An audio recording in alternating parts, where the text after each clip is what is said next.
BJP BRS అంటే పొత్తులోకి రాబోతున్నాయి. నాకు ఇప్పుడు ఫోన్ వచ్చింది అదే, ఓకే ఇది మొదలైందటన్నా, నువ్వు చెప్పింది నిజమే, ఆ. ఇది మొదలైందటన్నా అని ఆయనే ఇప్పుడు నాకు ఫోన్ చేసి ఏది బీజేపీ బీఆర్ఎస్ రెండు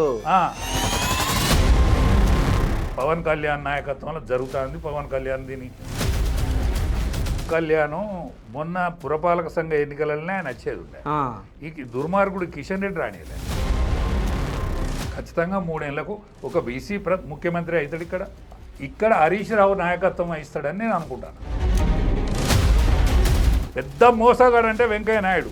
తెలంగాణకు ఆయన చేసినంత ద్రోహం ఎవరు కూడా చేయలేదు. ఇలా ఓఎస్సీ కుటుంబం, ఈ రజాకారుల కుటుంబం ఇవాళ 7 ఎమ్మెల్యేలతోటి ఒక పార్లమెంట్ మెంబర్ తోటి మొత్తం యావత్ భారతావనిలో వాళ్ళు తిరిగేతోళ్ళు కాదు. దానికి కారణం వెంకయ్య నాయుడు. అంటే ఇప్పుడు బీజేపీలో ఈ లీడర్లకు పడట్లే కదన్న, అంటే ఎందుకు? ఇప్పుడు మా పాత బీజేపీలో ఉన్నటువంటి వ్యక్తులు లక్ష్మణ్ గారు కానీ, బండి సంజయ్ గారు కానీ, కిషన్ రెడ్డి గారు కానీ, ఇప్పుడు రామచంద్రరావు గారు కానీ, వీళ్ళు ఏమని మొక్కుతారంటే దేవునికి, మళ్ళిమ్మ నాన్న మాన్యాలిమ్మ నాన్న తండ్రి మా పార్టీని గెలవకుండదు. మా పార్టీ గెలిస్తే మేము వెనుక ఉంటాం.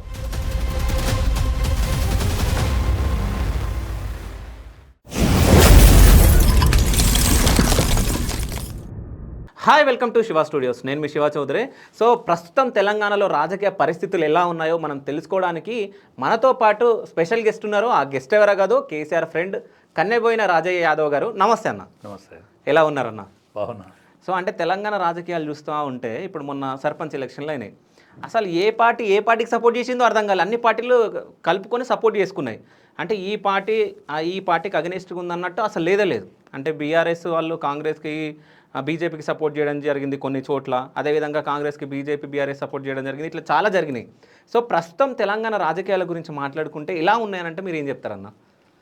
ఒకటే, సర్పంచ్ ఎన్నికలంటేనో అది చిన్న ఎవడైనా ఏ లెక్కైనా ఎవడైనా చెప్పుకోవచ్చు. ఇప్పుడు రేవంత్ రెడ్డి చెప్పొచ్చు నా మెజార్టీ అని, టీఆర్ఎస్ ఒకటి చెప్పొచ్చు, కేటీఆర్ మేమే మెజార్టీ అని చెప్పొచ్చు, బీజేపీలు మేము గెలిచినని ఎవరు గెలవలేదు, ఇది వరకు మేము 100 ఉంటుంది, ఇప్పుడు చాలా గెలిచినామని వాడు చెప్పొచ్చు, ఎవడైనా చెప్పొచ్చు. మొన్న ఈ మున్సిపల్ ఎన్నికలు వచ్చినప్పుడు నేను ముందుగానే 2-3 ఛానల్లో చెప్పిన. ఓకే. ఎందుకంటే నేను బీజేపీలోనే ఉంటిని, వాళ్ళు గుర్తించకపోతే నేను వాళ్ళ పార్టీ అంటే వాళ్ళ ఆఫీస్కి పోతలేను, ఎక్కడికి పోతలేను. నాకు రఘునందన్ బాగా దగ్గర, చేవల్ ఎంపీ గారు దగ్గర, ఈటల రాజేంద్రన్న నన్ను దగ్గర తీసినోడు. ఆయన చేయబట్టే నేను మళ్ళీ పార్టీకి వచ్చిన, లేకపోతే నేను వచ్చేవాడిని కూడా కాదు. అంటే నాకు చాలా ఫ్రెండు. నాకు హార్ట్ ఆపరేషన్ అయితే ఆయన నా కొడుకు లేకుండే అప్పుడు ఆయనే ముందుండి పాపం దగ్గర హాస్పిటల్లో 4,75,000 అయితే ఖర్చు పెట్టి చేయించిండు. ఇక అంత ఆత్మీయుడు, పిలిచినప్పుడు మంచోడు, పోదాము. మొదటి నుంచి నేను 17 ఏళ్ళకు నేను ఎమర్జెన్సీకి వ్యతిరేకంగా పనిచేసినాను కాబట్టి పోదామని పోయినా. పోయిన కాంచెల్లి వాళ్ళకి ఎందుకో నన్ను చూస్తే మరి వాళ్ళకి ఏమనిపిస్తుందో. కిషన్ రెడ్డి గారు కానీ, లక్ష్మణ్ గారు కానీ, ఇప్పుడున్న రామచంద్రరావు కానీ, వీళ్ళందరూ దగ్గరే, నాకు దగ్గరే. ఎందుకంటే నేను జంగారెడ్డి గారి శిష్యుడిని. జంగారెడ్డి గారి శిష్యుడిని అంటే ఆల్మోస్ట్ వీళ్ళందరూ చిన్న పిల్లలు. అప్పుడు చిన్న పిల్లలు. ఇప్పుడు కిషన్ రెడ్డి 60 చిల్లర ఉండొచ్చు, కానీ నేను 70 చిల్లర. లక్ష్మణ్ నా సమకాలిక, నా అంత ఏజ్ ఉండొచ్చు. రామచంద్రరావు సాబు నాకంటే కొంచెం చిన్నోడు, అంతే తప్ప ఏం లేదు. అందుకనే మరి వాళ్ళు ఆదరించినప్పుడు ఎందుకని నేను ఇప్పుడు వీళ్ళ దగ్గరికి ఏదన్నా నాకేమన్నా అవసరాలో వాళ్ళ అవసరాలో వీళ్ళ దగ్గర పోతా తప్ప వాళ్ళ దగ్గరికి అయితే పోవటం లేదు. ఆఫీస్కి కూడా పోను. జిల్లా పార్టీ వాళ్ళు కూడా పిలువరు నన్ను. ఓకే. జిల్లా పార్టీ వాళ్ళు పిలువరు, కానీ నాకు ఆదరణ అంటే నన్ను ఇవాళ మీలాంటి వాళ్ళు గుర్తిస్తాను, పబ్లిక్ వింటాను, పబ్లిక్ రిసీవ్ చేసుకుంటాను. ఏదైనా పెళ్లికో పేరంటానికి పోయినా కూడా పబ్లిక్ నన్ను దగ్గర తీసుకొని నాతో సెల్ఫీలు దిగేటువంటి ఆలోచన చేస్తానంటే నాకు సోషల్ రెస్పెక్ట్ కేసీఆర్ వాళ్ళని నచ్చింది. ఏ మాట కామాటే కేసీఆర్ కారణంగానే. ఇవాళ కవితమ్మకు ఆదరణ ఇవ్వలు కేసీఆర్ కూతురు కాబట్టి. కేసీఆర్ కూతురు కాబట్టి నేనేంటిది 20 ఏళ్ళు ఆయనతో సావాసం చేసిన ఆయనతో సారథ్యం చేసిన ఆయన సారథ్యంలో నేను మెదిలే కాబట్టి 20 ఏళ్ళ సాన్నిధ్యంలో నన్ను ఆదరిస్తాను. ఇది అని నేను అనుకుంటా. ఓకే. అయితే ఇప్పుడు మీరు బీజేపీ గురించి మాట్లాడారు కాబట్టి ప్రస్తుతం మీరు బీజేపీలో ఉన్నట్టే లెక్క కాబట్టి సో బీజేపీ గురించి మనం మాట్లాడుకుందాం.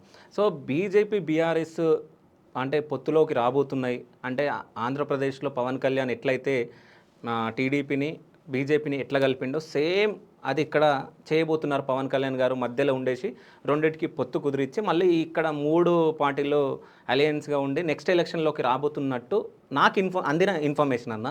నేను తెలంగాణలో ఒక బీసీ ముఖ్యమంత్రిని ఈ అన్న కాంపిటీషన్ ఏదైతే నడుతుందో ఈ చర్చ నిజమే.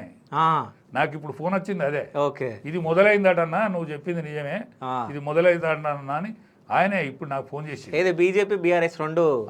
ఓకే, పవన్ కళ్యాణ్ నాయకత్వంలో జరుగుతుంది, పవన్ కళ్యాణ్ దీన్ని సారథ్యమైన చేస్తాడని ఇప్పుడే శేఖర్ ఇప్పుడు నేను చెప్పిన ప్రొఫెసర్ శేఖరే నాకు ఫోన్ చేసింది ఇప్పుడు. ఓకే, ఆయన ఇక్కడ అందరిని అనుసంధానం చేస్తాడు. ఓకే, ఇక్కడ కళ్యాణ్ మొన్న పురపాలక సంఘ ఎన్నికలనే ఆయన వచ్చేది ఉండే. ఈ దుర్మార్గుడు కిషన్ రెడ్డి రానియలే. ఓకే, ఇప్పుడు మొన్న ఆయన అత్త రిజల్ట్ వేరే తీరుగుండు. ఆయన సినీ గ్లామర్ ఉన్నది, ఆయనకు ఫాలోయింగ్ ఉన్నది, కాపు సామాజిక వర్గం మెజార్టీ ఇక్కడ కాపు సామాజిక వర్గం మెజార్టీ, కానీ ఆయన రానియలేదు. కానీ కేంద్రంలో అమిత్ షా గారు కానీ లేకపోతే మోడీ గారు కానీ ఆయన ఎడల మంచి ఇది ఉన్నారు. అంటే సనాతన ధర్మం ఆధారంగానే ఆయనని ఆర్ఎస్ఎస్ కంటే విశ్వ హిందూ పరిషత్ కంటే అనేక పార్టీల కంటే ముందట్టున్నాడు ఆయన. అవును, అనేక మా బీజేపీ విశ్వ హిందూ పరిషత్ సంఘం కంటే కూడా ముందున్నాడు. సనాతన ధర్మం మీద ఆయన మాట్లాడినంతగా మరే వాళ్ళు మాట్లాడతలేదు. అవును. పోతే ఆంధ్రాలో ఆయనే ఒక అడుగు వెనుకేసైనా త్యాగం చేసి ఆంధ్రాలో ప్రభుత్వాన్ని తీసుకురాగలిగాడు. మొన్న ఢిల్లీ ఎన్నికలలో ఆయన ప్రచారం చేశాడు, మహారాష్ట్ర ఎన్నికలలో ఆయన ప్రచారం చేశాడు. ఒక్క ఎక్సెప్ట్ తెలంగాణలోనే ఆయనను రాణిత్తలేరు ఈ దుర్మార్గులు. ఈ దుర్మార్గులు అంటాను నేను, అనద్దుగానే అంటానా, అనాలి కూడా. సో అంటే ఆ దుర్మార్గులు ఎవరు అంటే 3గా చిగిలిపోయిందంటే ఎట్లాగో బీజేపీ తెలంగాణలో అంటే ఒక వర్గం బండి సంజయ్ వర్గం, ఒకటి ప్రెసిడెంట్ గారు, ఇంకోటి ఈటెల వర్గం. ఒక్కటేనండి.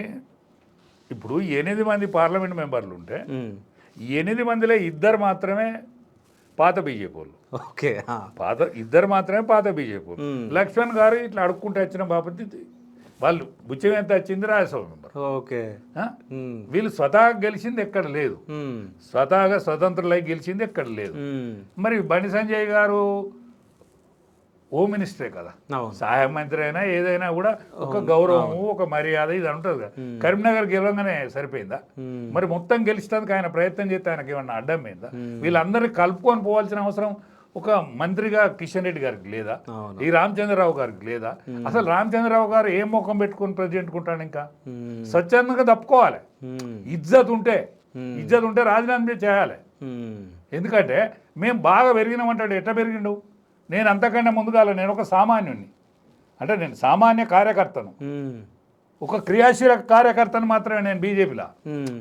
ముందుగానే మీరు కలిసి పోటీ చేయాలని నేను 4-5 ఛానళ్ళకు చెప్పిన, కలిసి పోటీ చేయండి, రేపు 3 ఏళ్ళ తర్వాత కూడా కలవక తప్పదు. ఇవాళ పవన్ కళ్యాణ్ పిలువండి, ఆయన ఇక్కడ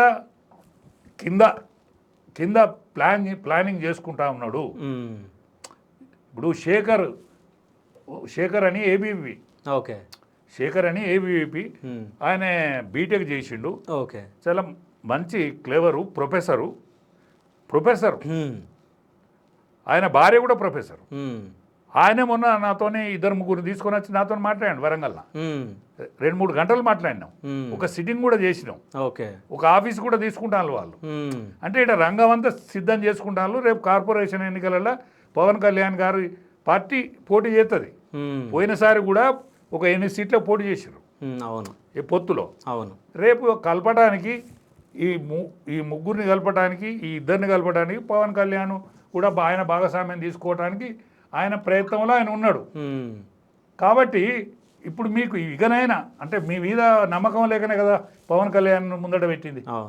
ఇప్పుడు మీకు కూడా నమ్మకం ఉండాలి, నమ్మకం కలిగించుకోవాలి. మీకు కనుక అది ఉంటే మిమ్మల్ని పిలుస్తారు కదా, మీ ద్వారానే చేయిస్తారు కదా. అందుకనే పవన్ కళ్యాణ్ ముందడ పెట్టిండ్రు. ఖచ్చితంగా 3 ఏళ్ళకు ఖచ్చితంగా 3 ఏళ్లకు ఒక బీసీ ముఖ్యమంత్రి అవుతాడు. ఇక్కడ బీసీ నినాదం అనేది మామూలుగా లేదు.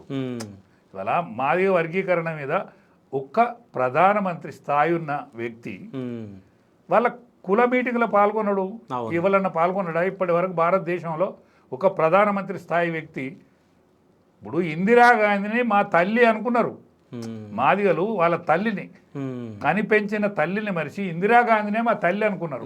అటువంటి వ్యక్తి మందకృష్ణ 30 ఏళ్ళ పోరాటము. మందకృష్ణ ఏం తిన్నాడో, ఏడవన్నాడో, ఉప్పిడి వన్నడా, ఉపాసం అన్నడా, అది భగవంతుని తెలుసు. ఎన్ని మెట్లు ఎక్కిండు, ఎన్ని మెట్లు దిగిండు. వైఎస్ రాజశేఖర రెడ్డి వెంబడి పోయిండు, చంద్రబాబు నాయుడు దగ్గర పోయిండు, సోనియా గాంధీ దగ్గర పోయిండు. అయినా కూడా ఎవరు కనికరించలేదు కదా, ఎవరు ఆదరించలేదు కదా. ఇప్పుడు ఇన్నేళ్ళు స్వాతంత్రం వచ్చిన తర్వాత మీ పార్టీనే నమ్ముకొని ఉన్నారు కదా, వాళ్ళని దగ్గర తీసుకొని వాళ్ళ మాదిగ వర్గీకరణ అడుగుతాను కదా, ఆ వర్గీకరణకు సై అంటే ఏమైంది? అందుకనే రేపు రాబోయే రోజులలో ఇక్కడ తెలంగాణలో ఖచ్చితంగా ఇవాళ మున్సిపల్ ఎన్నికలలో 48% ఓట్లు వచ్చినాయి. 38% ఓట్లు కాంగ్రెస్కి వచ్చి గెలిచింది. కాంగ్రెస్ గెలిచింది, వీళ్ళు ఓడిపోయింది. అవును. అదే పవన్ కళ్యాణ్ లాంటి వాడు అయితే 50% అవుతుంది. 50% అవుతారు వీళ్ళు. ఇది కాపులు గణనీయమైన సంఖ్య, నంబర్ 1 సంఖ్య. కాపులు, యాదవులు, ముదిరాజులు, ఈ 3 కులాలు కలిస్తే చాలు. ఎట్లాగా హరిజనులు మాదిగలు అయితే సపోర్ట్ చేస్తారు.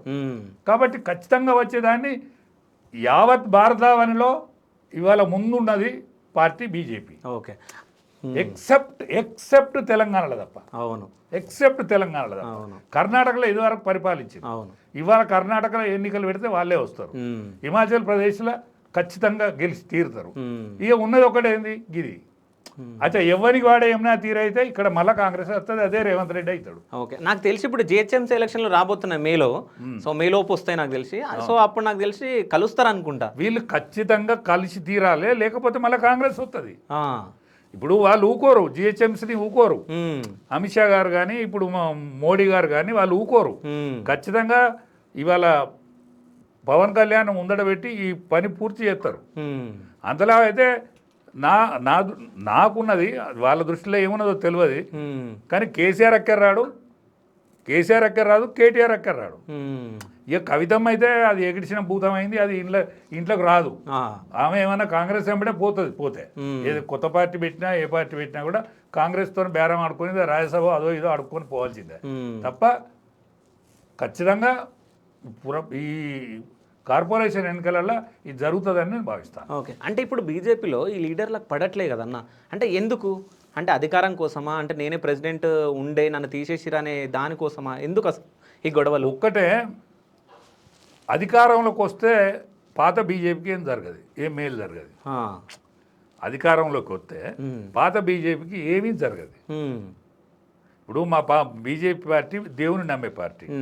ఇప్పుడు మా పాత బీజేపీలో ఉన్నటువంటి వ్యక్తులు లక్ష్మణ్ గారు కానీ, బండి సంజయ్ గారు కానీ, కిషన్ రెడ్డి గారు కానీ, ఇప్పుడు రామచంద్రరావు గారు కానీ, వీళ్ళు ఏమని మొక్కుతారంటే దేవునికి, మళ్ళీ మా నాన్న మాన్యాలు ఇమ్మన్న తండ్రి మా పార్టీని గెలవకుండా చూడు, మా పార్టీ గెలిస్తే మేము వెనుకుంటాం, మా పార్టీ గెలిస్తే మేము వెనుకుంటాం, ఎవరో వచ్చి ముందట ఉంటారు, అందుకని మా పార్టీని గెలవకుండా ఉండు అని దేవుని మొక్కుతారు వీళ్ళు.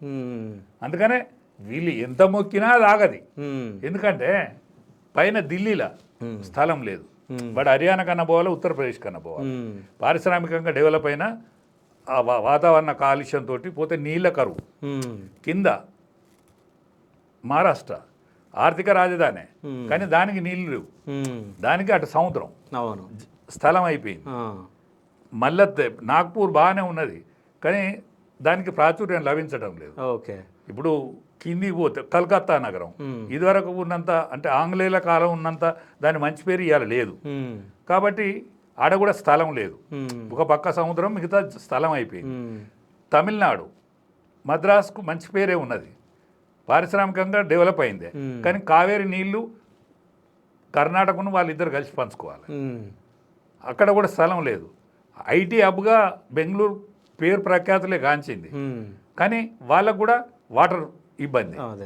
ఏకైక మిగిలి ఉన్నది హైదరాబాద్ మహానగరం మాత్రమే. ఎన్ని లక్షల ఎకరాలనే వెళ్తుంది. ఇది ప్రపంచ పటంలో బ్రహ్మాండంగా ఉన్నది. ఇప్పుడు ఎత్తైన పీఠభూమి. ఇవాళ మన ఏది ఈ రిచర్డ్ స్కేలును తట్టుకునే శక్తి ఉన్నది దీనికి. ఏది భూకంపాలను దాటిని కూడా తట్టుకునే శక్తి ఉన్నది. ఇటువంటి ప్రదేశాన్ని ఇవాళ అమిత్ షా గారు కానీ ఇవాళ ఉన్న నరేంద్ర మోడీ గారు కానీ దీన్ని వదిలిపెడతారా? అందుకనే దీన్ని ఖచ్చితంగా వాళ్ళు వదులుకోరు. ఖచ్చితంగా ఇక్కడ జెండా బాస్తారు, కాషాయ జెండా బాస్తారు. ఇక్కడనే బీసీ ముఖ్యమంత్రి ఖచ్చితంగా అవుతాడు. కానీ ఇక్కడ హరీష్ రావు నాయకత్వం వహిస్తాడని నేను అనుకుంటాను. ఓకే, అది బీఆర్ఎస్ వాళ్ళు ఉంచుకోవాలి. వాళ్ళ ముగింపు మంచిగా కావాలంటే, ఓకే, వాళ్ళ ముగింపు కూడా మంచిగా కావాలంటే బీఆర్ఎస్ వాళ్ళు ఇద్దరు ఉంచుకోవాలి. ఇక కవితమ్మ ఇప్పుడు ఏది బీఆర్ఎస్ ఇద్దరు ఎవరు? కేటీఆర్ గారు, కేసీఆర్ గారు, వాళ్ళిద్దరు ఉంచుకోవాలి. వాళ్ళ గౌరవప్రదమైన ముగింపు మంచిగానే దొరుకుతుంది. వాళ్ళ ముగింపు వాళ్ళ గౌరవం మంచిగానే దొరుకుతుంది. హరీష్ రావు కప్ప చెప్పాలి. ఎందుకంటే హరీష్ రావు గారు ఓడిపోయినోడు. రాజకీయ నాయకుల పరిస్థితి ఏంది, కార్యకర్తలను ఎట్లా దగ్గర తీసుకోవాలి, ప్రజానీకంలో ఎట్లా మెదలాలని వాళ్ళ మామ దగ్గర నుంచి ఉద్యమంలో మాతో పాటు కూడా మెదిలింది కదా. మాకంటే ఒక పావులెత్తి ఆయనే ఎక్కువ చేసిండు. ఒదిగి ఉండేటోడు, అందరితో మంచిగా ఉండేటోడు. కాబట్టి వీళ్ళ ఇప్పుడు ఈటల రాజేందర్ లాంటి వాళ్ళు ఇప్పుడుగా రాజగోపాల్ రెడ్డి లాంటి వాడు, ఇటువంటి వాళ్ళు తప్పకుండా ఛాంపియన్స్ ఉన్నారు కొంతమంది. వాళ్ళైతే ఆగరు. ఖచ్చితంగా రాబోయే రోజులలో వీళ్ళందరూ కలిసి ఏదో తీరుగా ఇవాళ తెలంగాణ కాంగ్రెస్ పెట్టినా తప్పేం లేదు.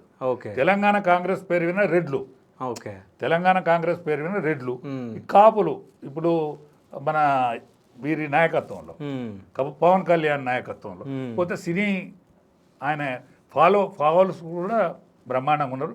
ఆయన ఉప ముఖ్యమంత్రి అయింది కాబట్టి ఆయనకు ఉండే గౌరవం ఆయనకు ఉన్నది.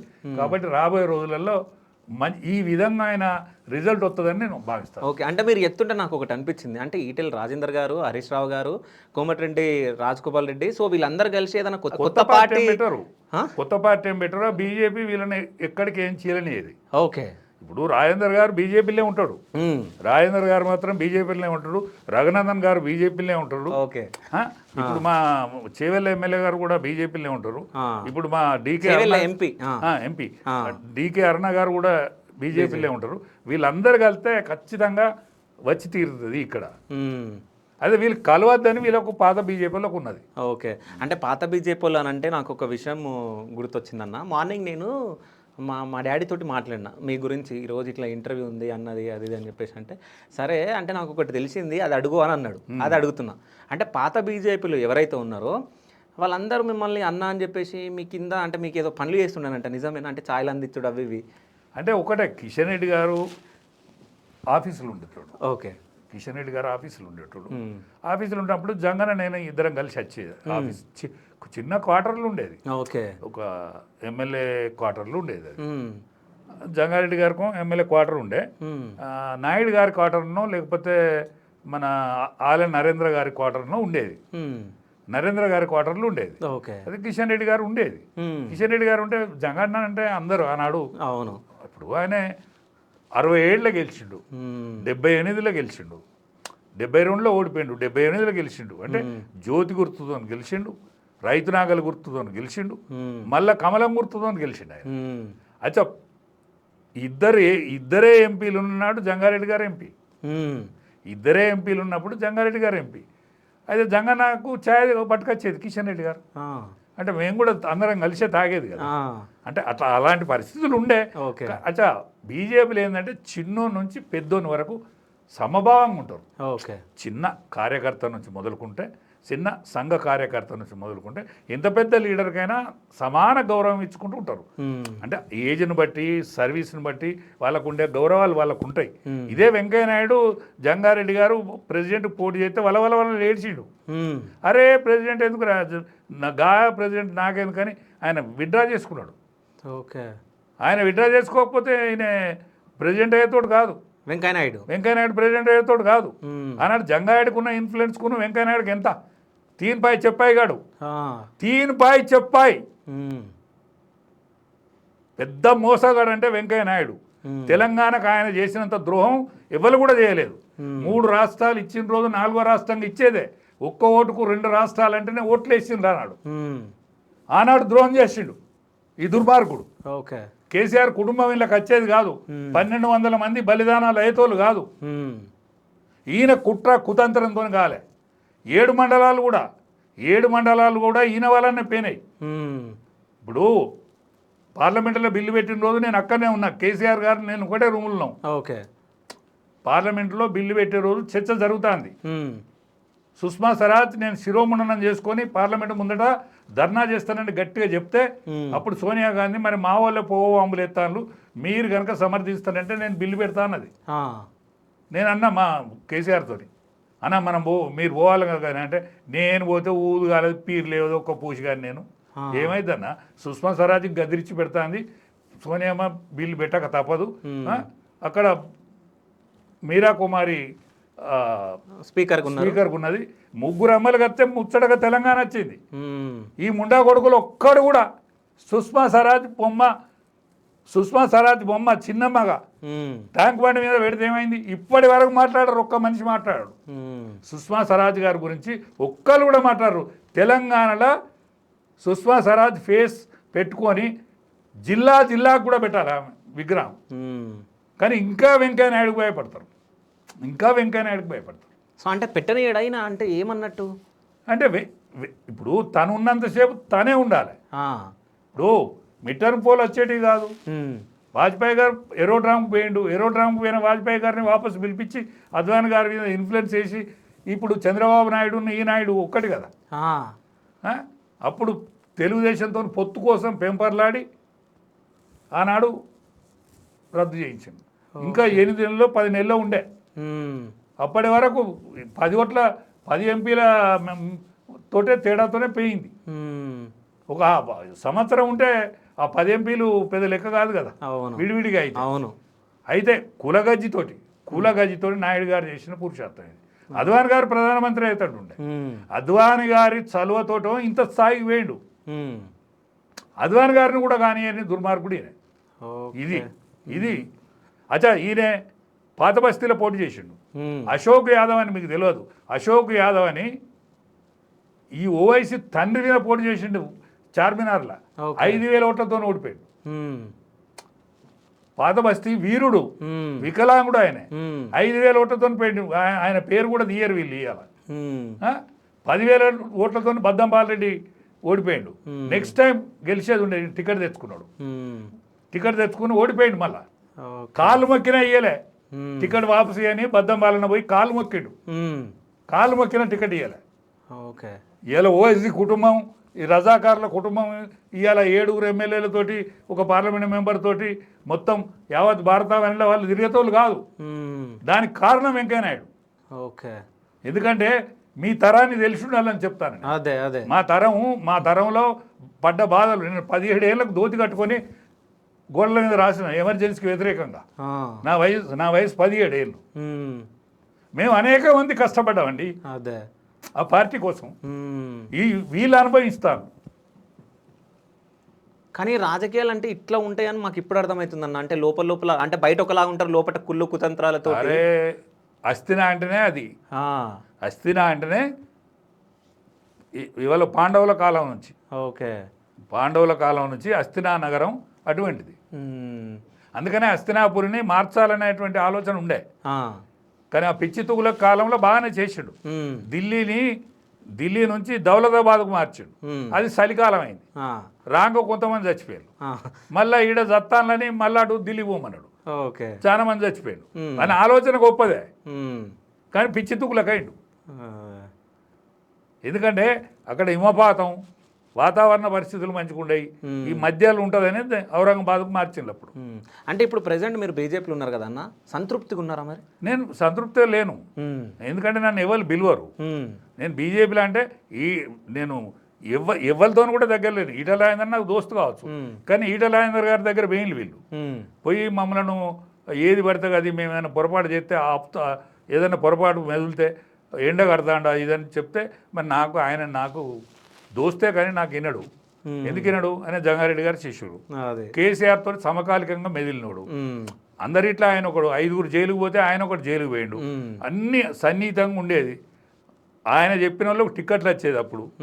కాబట్టి నేను చెప్తే ఎంత మీరే మాట్లాడాలంటే మేము మాట్లాడట్లేదు, సంఘం పొరపాటు చేసినా ఊకుంటలేడు మాట్లాడతాను అంటే పొరపాటుని మీరు ఒప్పుకుంటాను కదా, మరి నేనేం చేయదానికి, పొరపాటుని మీరే ఒప్పుకుంటాను కదా. ఇప్పుడు మా దగ్గర కాచం రమేష్ అని ఉంటాడండి, ఒక్క శాఖ నడవది, పరకాలను ఇచ్చే శాఖ నడిచేది, పరకాలను నడవది అనేది పరకాలే. వాళ్ళ తండ్రి కాచం రాజవీర గారని ఆయన పొరపాట్లు చేస్తే ఏది డ్యూ డేట్స్ మందులు అమ్ముతా అంటే ఆయన పాల డబ్బాలు నెత్తి మీద పెట్టి ఊరేగించిన సునీల్ కత్రి అనే మన జేసీ ఉండే సబ్ కలెక్టర్. వాళ్ళ కుటుంబం గంత చెండాలమైన పేరున్న కుటుంబం, ఆ కుటుంబాన్ని ముందట పెట్టి నడుపుతాను సంఘం. ఇవాళ ఆయన ప్రముఖుడు, ఆయన చెప్పినప్పుడు జిల్లా అధ్యక్షుడు అవుతాడు, ఆయన చెప్పినప్పుడు రాష్ట్ర అధ్యక్షుడు అవుతాడు. ఇది మాట్లాడద్దు, నేను మాట్లాడితే తప్పు నాది. నిజాలు మాట్లాడితే మణినట్టు అవుతుంది. ఒక్క సంఘ శాఖ నడతలేదు. అయితే ఇప్పుడున్న బీజేపీ నాయకులు ఇట్లాగే ఉంటే నెక్స్ట్ ఎలక్షన్లో అసలు బీజేపీ అధికారంలోకి రాదు. బీజేపీ ఇక్కడ దాని గురించి ఎవడు మాట్లాడుకోడు, ఇప్పుడు మాట్లాడుకుంటానులా. అదే ఇప్పుడు సర్పంచ్ ఎన్నికలలో నేను వెలిగి పెడతాను, ఒక్క ఊరు వేయండా, ఈ అధ్యక్షుడు ఒక్క ఊరికన్నా వేయండా, ఒక్క ఊరికి చెప్పువాను. ఒక్క ఊరికి పోనోడు ఇవాళ నువ్వు పురపాలక సంఘం ఎన్నికలలో ఎక్కడో బ్యాకులు ఉన్నావు, కానీ ఓట్లు పడతానే. ఎందుకంటే 18 ఏళ్ళ నుంచి 30 ఏళ్ళోడు బీజేపీలో ఉన్నాడు. బీజేపీ అంటే డైరెక్ట్ మోడీ, వాడు హిందూ బీజేపీ. వాడు ఉద్యమ కాలంలో లేరు వాళ్ళు. మేము ఉద్యమంలో 20 ఏళ్ళు పనిచేసిన రోజు ఉద్యమానికి ఉన్న వాళ్ళందరూ ఇప్పుడు పాపం ముసలోళ్ళు అయిపోయినారు, పెద్ద మనుషులు అయినరు. ఓని భార్య చచ్చిపోయింది, ఓని బిడ్డ విడుదల ఇంటి మీద ఉన్నది, వాళ్ళ దగ్గర ఆర్థిక పరిస్థితులు మంచిగా లేవు. నానా చెట్టుకోకూడదు పుట్టకోకూడదు అయిండు ఈ దుర్మార్గుడు చేయబట్టి. కేసీఆర్ దుర్మార్గుడు ఎందుకంటానంటే ఎవరిని కూడా పాపం అనలేదే. 1200 మంది చచ్చిపోయింది, ఎవరికి ఏమన్నా ఇచ్చినవా? ఏమి ఇస్తే ఏమైతుంది? ఇవాళ అనేక రాష్ట్రాలలో పెన్షన్ ఇస్తాను, ఇక్కడ వాళ్ళకి పెన్షన్ ఇస్తే ఏమవుతుంది? నీ కుటుంబం అయితే బాగుపడ్డది కదా, నీ కుటుంబం బాగుపడ్డది కదా, నీ ఆస్తులు పెంచుకున్నావు కదా, ఇప్పుడు నువ్వు మూలకు ఉన్నావు కదా, అక్కడ ఆ మూలకు ఉన్నావు, ఇంకేం చేస్తావు? రాజ్యం చేస్తావా? ఇప్పటికైనా నీ భూములను నమ్మి ట్రస్ట్ ఏర్పాటు చేసి ఎవరైనా ఒక విద్యార్థిని, ఉస్మానియా యూనివర్సిటీ విద్యార్థిని పెట్టి ఆ చచ్చిపోయిన వాళ్ళ కుటుంబాలను, లేకపోతే పేద విద్యార్థులను చదివిస్తే ఏమవుతుంది? నీ దగ్గర ఏం లేకుండా కదా, నువ్వు మిర్చిలకు కూడా పైసలు లేకుండా కదా, నీ కారు కూడా చక్కగా లేకుండా కదా. ఇప్పుడు ఆగర్భ శ్రీమంతులు అయినలు కదా అందరూ. అందుకనే ఇప్పటికైనా కేసీఆర్ నిజాలు చెప్తే మంచిదనేది నా అభిప్రాయం.